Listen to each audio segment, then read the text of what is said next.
امیر معاویہ رضی اللہ تعالی عنہ کی، تو اچھے اچھے لوگ بھی زبان سے ان کے بارے میں غلط باتیں کرتے ہیں، تو یہ بات یاد رکھے صحابہ کرام میں سے کسی ایک صحابہ کے بارے میں گستاخی کرنے کی اجازت کسی کو نہیں ہے،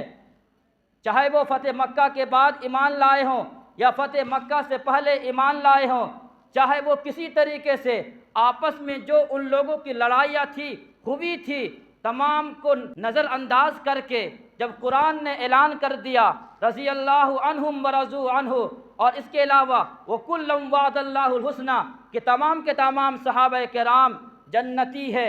اور ہر ایک سے پروردگار عالم نے جنت کا اعلان فرمایا ہے، تو ہم اور آپ کون ہوتے ہیں صحابہ کرام کے بارے میں انگلی اٹھانے والے؟ اس لیے زبان سے ایسی بات کہنا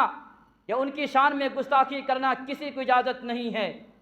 اگر کسی کے ذہنوں میں یہ بات اشکال ہوں گے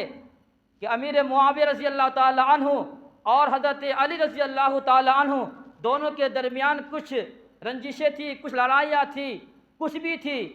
بعد میں صلح ہوا، حضرت حسن حضرت حسین رضی اللہ تعالیٰ عنہ حضرت علی کے بیٹوں نے جب امیر معاویہ رضی اللہ تعالیٰ عنہ کے ہاتھ پر بیعت کر لی، جب معاملہ صاف ہو گیا تو بعد میں آنے والوں کی اجازت نہیں دی جاتی ہے کہ سیدنا امیر معاویہ رضی اللہ تعالیٰ عنہ کے بارے میں کوئی گستاخی کرے۔